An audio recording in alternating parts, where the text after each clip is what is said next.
Hello everyone, BSc physics की class में आप सभी का स्वागत है।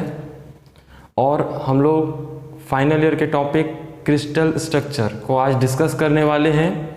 पिछली क्लास में हमने क्रिस्टलाइन सॉलिड क्या होते हैं और नॉन क्रिस्टलाइन सॉलिड क्या होते हैं, इनका डिफरेंस देखा था। तो अगर आप इस लेक्चर को देख रहे हैं तो मैं आपको कहूँगा कि पहले आप उस लेक्चर को देख लीजिए, उसके बाद इस लेक्चर में आइए। ठीक है, प्रीवियस लेक्चर को आप पहले देख लीजिए, उसके बाद इधर आइए तो आपको ज़्यादा अच्छे से समझ में आएगा। ठीक है, तो आगे बढ़ते हैं और कुछ बेसिक से स्टार्ट करते हैं। Crystal structure.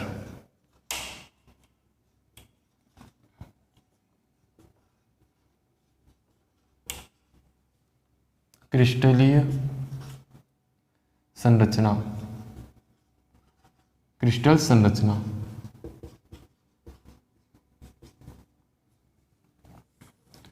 यहाँ पर ये चीज़ें समझने वाली होती हैं कि क्रिस्टल बनता कैसे है। जैसे हमने पढ़ा था कि क्रिस्टलाइन सॉलिड्स हैं, जो मटेरियल हैं, सॉलिड मटेरियल, उनकी स्टडी हमें करनी है। तो regular arrangement of atom in long range, उसको क्रिस्टलाइन सॉलिड कहते हैं। तो रेगुलर अरेंजमेंट ऑफ एटम्स ये बनेंगे कैसे, हम इसका कॉन्सेप्ट क्या होगा, उसको हम आज पढ़ेंगे कि हम कैसे कह सकते हैं कि ये रेगुलर अरेंजमेंट है। क्योंकि इन जनरली हम उसको लाइन बाय लाइन पढ़ेंगे तो हमको समझ में आएगा कि जो क्रिस्टल की संरचना होती है उसको निकाला भी गया है स्पेक्ट्रम के द्वारा, एक्सरे डिफ्रैक्शन एक्सपेरिमेंट के द्वारा। एक स्पेशल फॉर्मूला भी है, 2d sine theta n lambda. ये एक्सरे डिफ्रैक्शन का फॉर्मूला है, एक फेमस फॉर्मूला है। और इस फॉर्मूले की सहायता से हम बहुत सारे क्रिस्टल के स्ट्रक्चर को पता कर सकते हैं। ठीक है, तो जब इस फॉर्मूले का यूज़ होगा तब हम उसको डिस्कस करेंगे। तो अभी स्टार्ट करते हैं क्रिस्टल स्ट्रक्चर कैसे बनाए जाते हैं। तो उसके कुछ बेसिक पॉइंट्स हैं, जैसे पहला है लैटिस पॉइंट, इसको हिंदी में कहते हैं जालक बिंदु।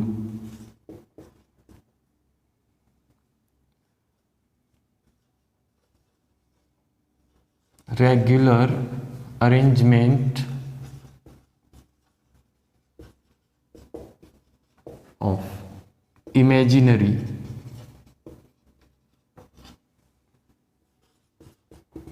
Point in space. ठीक है, आकाश कहते हैं इसको, स्पेस को। आकाश में आवर्त रूप से आभासी बिंदु,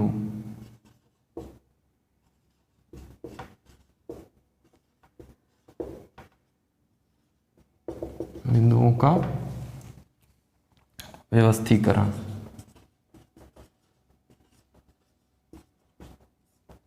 ये क्या होता है, हमारा लैटिस पॉइंट होता है। आप इसको हिंदी में भी अगर चाहें तो लैटिस कह सकते हैं। ठीक है, इससे कोई फर्क नहीं पड़ेगा। लैटिस बिंदु, ये इंपॉर्टेंस है, इसीलिए मैं बता रहा हूँ आपको। क्रिस्टल का स्ट्रक्चर इसी से ही निर्धारित होता है। इमेजिनरी पॉइंट्स हैं, लाइक इमेजिनरी पॉइंट क्या क्या हो सकते हैं। रेगुलर अरेंजमेंट आपको बता दिया गया था, देखिए ये इस तरह से 2D में बता रहा हूँ आपको। अभी इसका एनिमेशन भी हम देखेंगे। जी, अब रेगुलर अरेंजमेंट है और पीरियोडिक भी है, ये भी ध्यान रखेंगे इसमें। पीरियोडिक का मतलब आपको बता दिया गया था कि एक पॉइंट दूसरे पॉइंट को रिपीट करता है, मतलब कि एक पॉइंट खुद को ही रिपीट करेगा। ये जैसा पॉइंट है वैसा ही पॉइंट यहाँ पे रहेगा, सेम डिस्टेंस पर तीसरा पॉइंट भी रहेगा, वैसा ही यहाँ पर भी। इस तरह से मतलब कि आइडेंटिकल पॉइंट होते हैं। आप कोई सही पॉइंट को देखिए, उसके आसपास एनवायरनमेंट में आपको सेम वैसे ही पॉइंट मिलेंगे, तो उनको रेगुलर अरेंजमेंट कहते हैं। और ये लॉन्ग रेंज के लिए होते हैं। ठीक है, तो ये आपका लैटिस पॉइंट होते हैं। और वैसा ही अगर हम बात करें बेसिस का मतलब क्या होता है, basis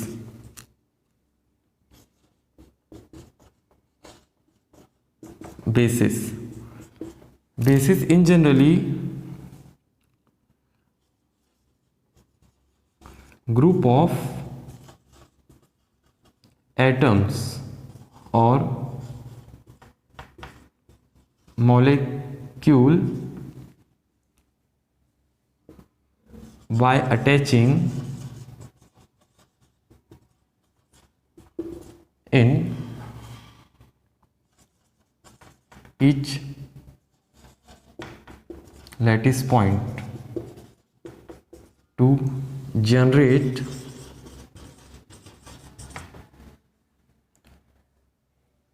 attaching in each lattice point to generate crystal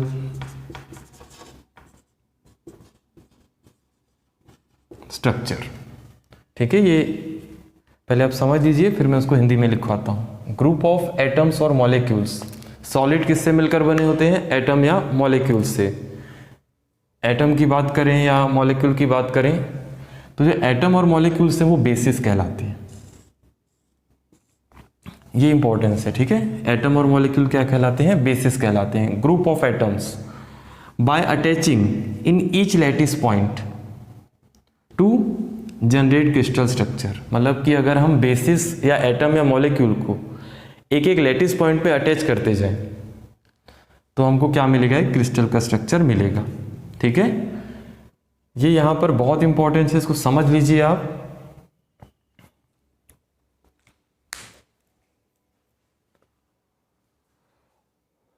तो यहाँ पर ध्यान देना है आपको कि ये एटम का जो स्ट्रक्चर होता है वो एक स्फेरिकल होता है। हमें पता है कि एटम का स्ट्रक्चर क्या है, अंदर का न्यूक्लियस होता है, और न्यूक्लियस के चारों ओर इलेक्ट्रॉन ऑर्बिटल मोशन करते हैं। ठीक है, तो इन जनरली हम एटम के बाहर के स्ट्रक्चर की बात करें तो एक स्फेरिकल होता है। तो ये स्फेरिकल बॉल को हम क्या कहते हैं? बेसिस, या फिर एटम्स और मॉलिक्यूल्स, या फिर इसको क्या कहेंगे? फिर ये इमेजिनरी पॉइंट्स हैं तो लैटिस पॉइंट। और ये दोनों पॉइंट मिलकर क्या कर रहे हैं? क्रिस्टल का निर्माण कर रहे हैं। तो इसको हम कहेंगे क्रिस्टल स्ट्रक्चर। लेकिन यहाँ पर ये ध्यान देना है कि एक लैटिस पॉइंट पर जो बॉल इसमें रखी गई है, स्फेरिकल बॉल या एटम कह रहे हैं जिसको, ये इस तरह से आपको शो करने के लिए दिखाई गई है, लेकिन एक्चुअल में ये इस तरह से नहीं रखी होती। अगर मैं यहाँ बनाऊँ इन चार बॉल्स को तो वो इस तरह से शो की गई हैं। ध्यान से देखेंगे इसमें।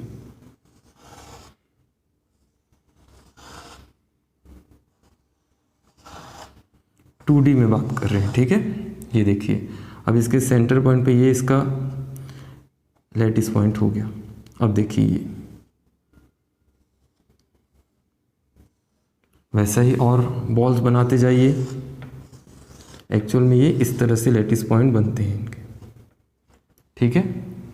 और इनका जो एक कांस्टेंट होता है, अगर इनके बीच की डिस्टेंस बात करें, लैटिस पॉइंट के बीच की डिस्टेंस ए कहलाती है, अगर ए की स्क्वायर लैटिस है तो। और यहाँ पर ये डिस्टेंस कौन सी होगी? ये वाली होगी, ठीक है। इस पॉइंट और इस पॉइंट के बीच की डिस्टेंस, तो ए को हम क्या कहते हैं? लैटिस कांस्टेंट,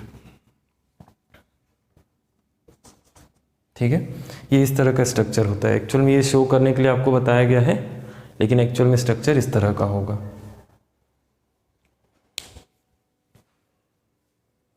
ठीक है। तो आगे बढ़ते हैं, और जैसे जैसे हम आगे बढ़ेंगे तो आपको और चीज़ें क्लियर होती जाएंगी। अभी हमारा बेसिक स्टार्ट हुआ है, ठीक है। जितना आपको बताया जा रहा है उसको पढ़िए, और उसके बाद हम लोग धीरे धीरे इसको आगे बढ़ेंगे फिर।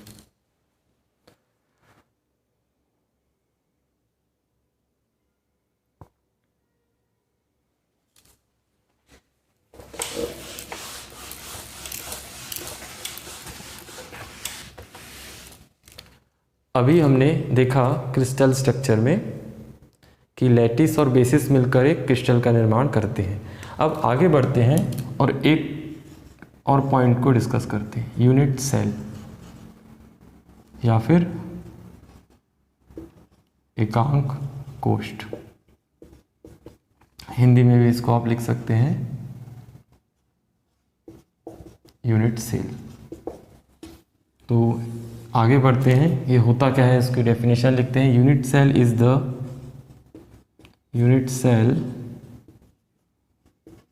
Is the smallest unit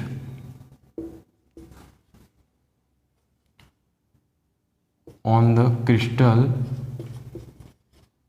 or lattice,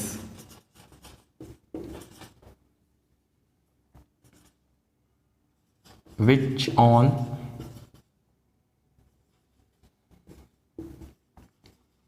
continuous repetition can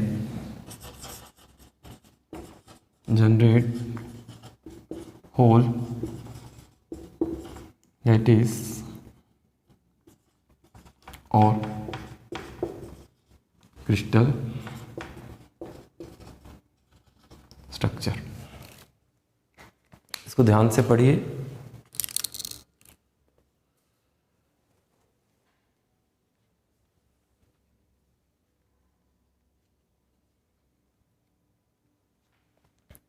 या फिर इसमें आप ये भी लिख सकते हैं कि this is repetition of lattice और क्रिस्टल स्ट्रक्चर। इसको समझेंगे है क्या, पहले आप ध्यान से पढ़िए।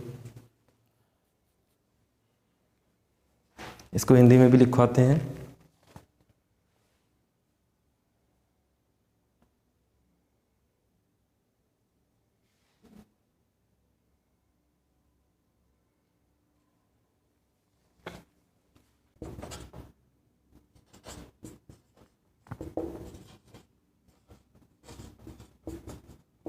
यूनिट सेल वह सबसे छोटी इकाई है जिसकी पुनरावृत्ति संपूर्ण लैटिस अथवा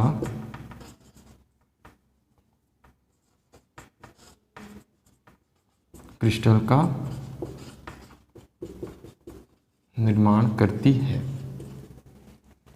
ठीक है, हिंदी में भी लिख दिया इसको।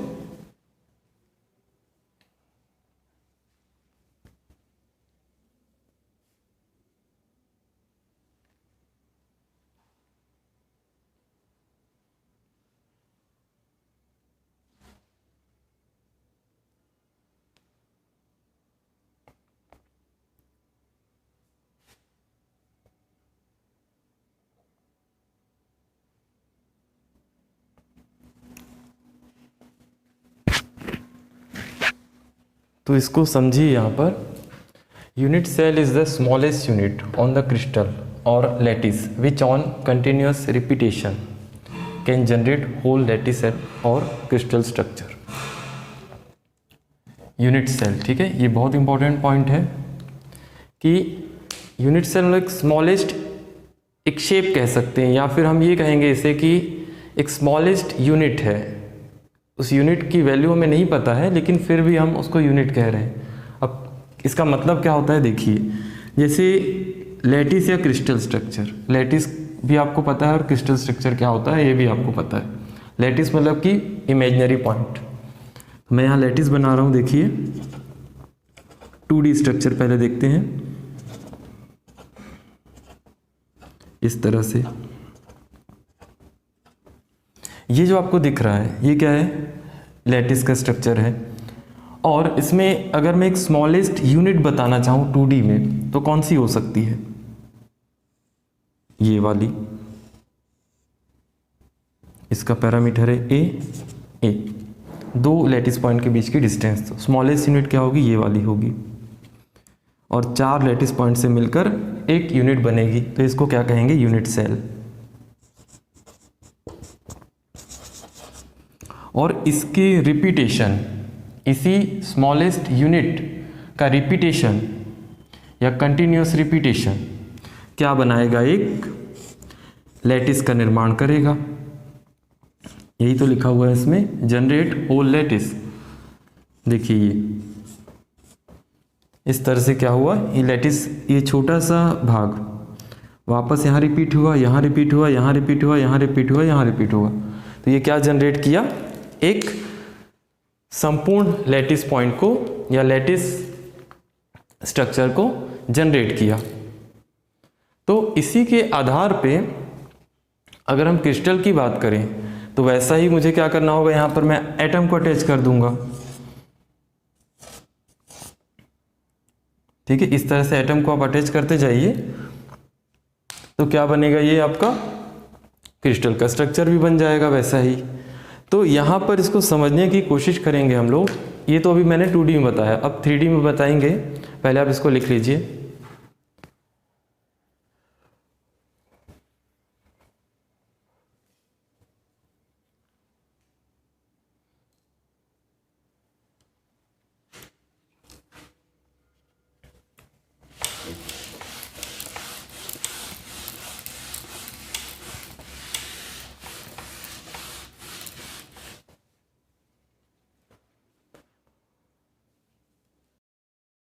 तो यूनिट सेल का हमने अभी 2D स्ट्रक्चर देखा था कि उस एक स्मॉलेस्ट यूनिट होता है किसी भी क्रिस्टल स्ट्रक्चर में, और वही स्मॉलेस्ट यूनिट का कंटिन्यूअस रिपीटेशन जनरेट करता है एक क्रिस्टल को जनरेट करता है या फिर एक लैटिस को जनरेट करता है। ठीक है, तो यहाँ पर देखिए, अगर मैं 3D में बनाना चाहूँ तो किस तरह से बनेगा, देखिए 3D स्ट्रक्चर कुछ इस तरह का होगा।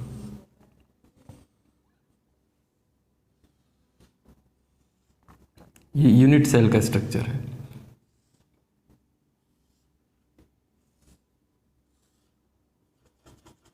ये क्या होंगे, इसके लैटिस पॉइंट होंगे। मतलब कि एक यूनिट सेल में कितने लैटिस पॉइंट हैं आप गिनिए, इसको टोटल 8 है। और मैं इसको क्या लिखता हूँ, क्यूबिक है। ये क्यूबिक का मतलब होता है घनी क्रिस्टल।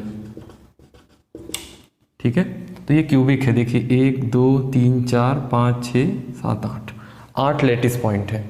अब इनका कंटिन्यूस रिपीटेशन कहाँ से होगा, राइट साइड से भी, लेफ्ट साइड से भी, ऊपर से, नीचे से, सामने से, बोर्ड के पीछे से भी। तो ये क्या निर्माण करेगा, एक क्रिस्टल का निर्माण करेंगे। जैसे देखिए यहाँ पर मैंने क्या किया, इसको इस तरह से यहाँ बनाया।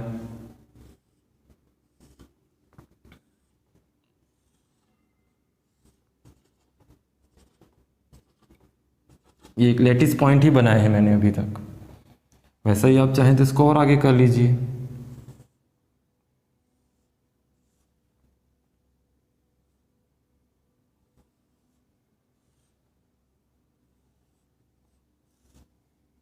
इस तरह से मैं थोड़ा सा डायग्राम आप अच्छे से बना लेंगे। ठीक है, और वैसा ही नीचे की तरफ भी बना लीजिए, ऊपर की तरफ भी बना लीजिए।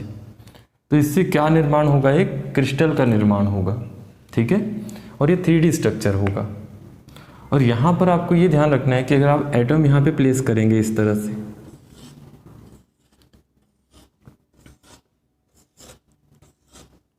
तो ये एटम एक दूसरे को टच कर रहे होंगे। ठीक है, ये ध्यान देना है, ये बहुत इंपॉर्टेंट है। ठीक है, एटम एक दूसरे को टच कर रहे होंगे। अभी मैं आपको एनिमेशन दिखाऊंगा किस तरह से टच करते हैं। ठीक है, तो उसके आधार पे हम इसको पढ़ेंगे अभी। तो इस तरह का कोई स्ट्रक्चर होता है क्रिस्टल का, 3D क्रिस्टल का। और नीचे से भी आप वैसा ही सेम स्ट्रक्चर रखिए, ऊपर से भी रख दीजिए। तो सिंपल है कि एक स्मॉलेस्ट यूनिट, ये जो है ये वाला, देखिए यहाँ से ये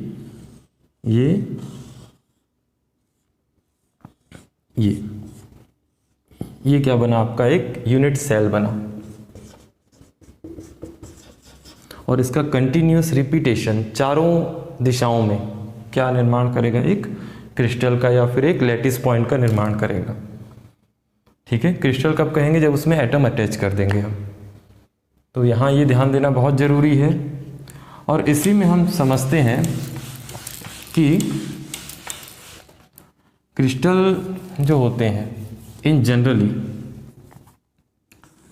वो क्यूबिक क्रिस्टल जो होते हैं वो 3 प्रकार के होते हैं। सिंपल क्यूबिक का मतलब होता है कि जो एटम्स होते हैं वो एक क्यूब के यूनिट सेल के कॉर्नर पे ही उपस्थित होते हैं। मतलब कि देखिए यहाँ पर ये एक यूनिट सेल मैंने बनाया। अब हम जो स्टडी करेंगे वो यूनिट सेल के ऊपर ही करेंगे, जितनी भी स्टडी। तो एटम्स कहाँ उपस्थित होंगे? केवल इसके कॉर्नर्स पे। इसके कितने कॉर्नर्स हैं? 8 कॉर्नर्स हैं। ठीक है, इसके कितने कॉर्नर्स हैं? 8 कॉर्नर्स हैं। तो इसके 8 कॉर्नर्स पर ही क्या होगा? एटम्स उपस्थित होंगे इस तरह से। और ये एटम फिर से एक दूसरे को टच कर रहे होंगे। ठीक है, ये ध्यान रखना है। सेकेंड है बॉडी सेंटर्ड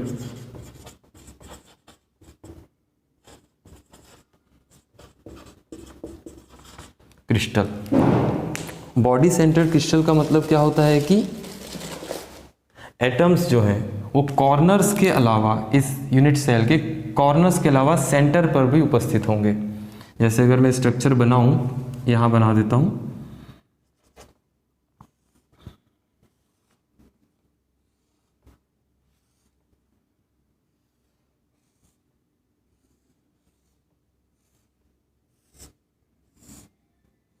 इस तरह से। ये लैटिस पॉइंट हो गए और एटम्स भी 8 होंगे, यहाँ पे होंगे, और एक एटम यहाँ पर भी होगा इसके ठीक सेंटर पे। मतलब एक क्यूब स्ट्रक्चर है, उसके सेंटर पे भी एक एटम पाया जाएगा, तो उसको बॉडी सेंटर्ड कहते हैं। और एक और होता है 3rd number, face centred crystal और लैटिस। तो यहाँ पर क्या होगा कि इसमें कितने फेस दिख रहे हैं आपको? 6 फेसेस हैं। एक ये वाला है, दूसरा ये है, तीसरा इसके ऊपर वाला, चौथा ये नीचे वाला, 5वां पीछे की तरफ और 6वां इधर। तो एटम्स कॉर्नर के अलावा 6 फेसेस पे भी पाए जाएंगे। जैसे मैंने इस तरह से बनाया इसको, तो देखिए यहाँ पर ये लैटिस पॉइंट हो गए, या एटम्स बोल देते हैं इनको भी। हमने क्या किया? इस तरह से इसको अरेंज कर दिया। ठीक है, अब देखिए ये जो फेस सेंटर्ड कह रहे हैं कि इसके जो फलक हैं, ये एक फलक हो गई, ये दूसरी, ये तीसरी और ये चौथी। ठीक है, और 2 फलक और हैं जो सामने की तरफ दिख रही है, ये वाली, इस पर भी एक एटम होगा। ठीक है, और इसके पीछे एक और दिख रही है, ये वाली, इस पर भी एक एटम होगा। ठीक है, तो इस तरह से क्या होंगे आपके? ये 3 स्ट्रक्चर होते हैं क्यूबिक के, यूनिट सेल के स्ट्रक्चर हैं। इनका कंटिन्यूअस रिपीटेशन होगा तो एक क्रिस्टल का निर्माण करेगा। इतना लिखिए।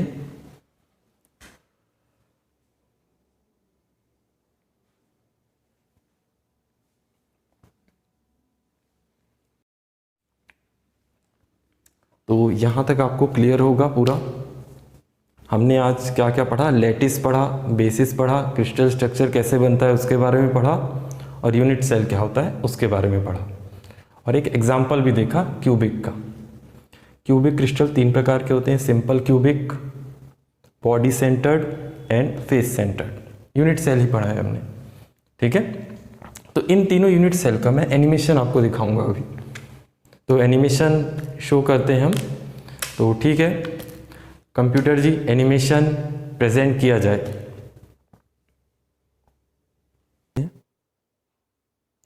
इस एनिमेशन में हम टाइप ऑफ यूनिट सेल के बारे में पढ़ेंगे। जैसे अभी हमने पढ़ा simple cubic, body centred and face centred. देखिए ये सिंपल क्यूबिक है, ये इसमें लैटिस पॉइंट आपको दिख रहे हैं। कितने लैटिस पॉइंट हैं? 8 पॉइंट हैं। तो इनका स्ट्रक्चर ऐसा होता है। और इसमें अगर एटम की बात करें, अगर मैं एक एक एटम रखूं तो वो इस तरह का कुछ बनेंगे। ये देखिए इस तरह से।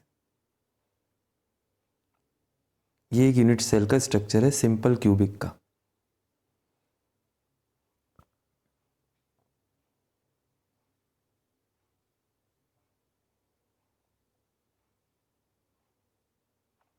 तो ये एटम एक दूसरे को अटैच करते हैं।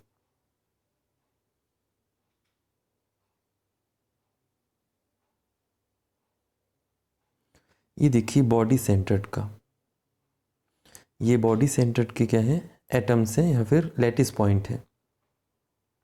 इसमें क्या होता है? 8 एटम्स कॉर्नर्स पे होते हैं और एक इसके सेंटर पे पाया जाता है। ये आपको आसानी से दिख रहा होगा इस एनिमेशन में। Body centred cubic crystal. इसमें एटम अगर बनाया जाए तो इस तरह का स्ट्रक्चर बनेगा।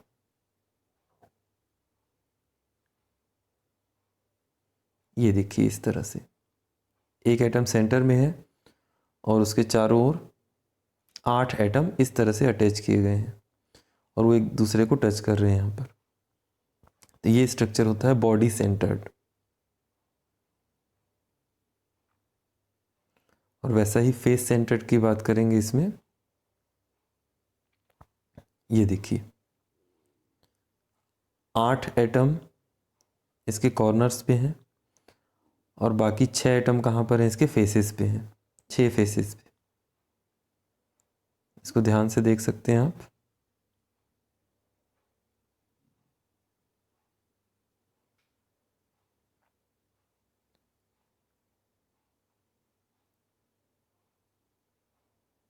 अब देखिए एटम्स जो है एक्चुअल में स्ट्रक्चर इस तरह का होता है। ये इस तरह का ऊपर 5 एटम है, उसके नीचे 4 एटम, फिर नीचे 5 एटम। इस तरह से क्या होता है? यूनिट सेल रिपीट होता है और ये फेस सेंटर्ड क्यूबिक क्रिस्टल का स्ट्रक्चर है। 8 एटम कॉर्नर्स पे पाए जाते हैं और बाकी 6 एटम कहाँ पाए जाते हैं? इनके 6 फेसेस पे।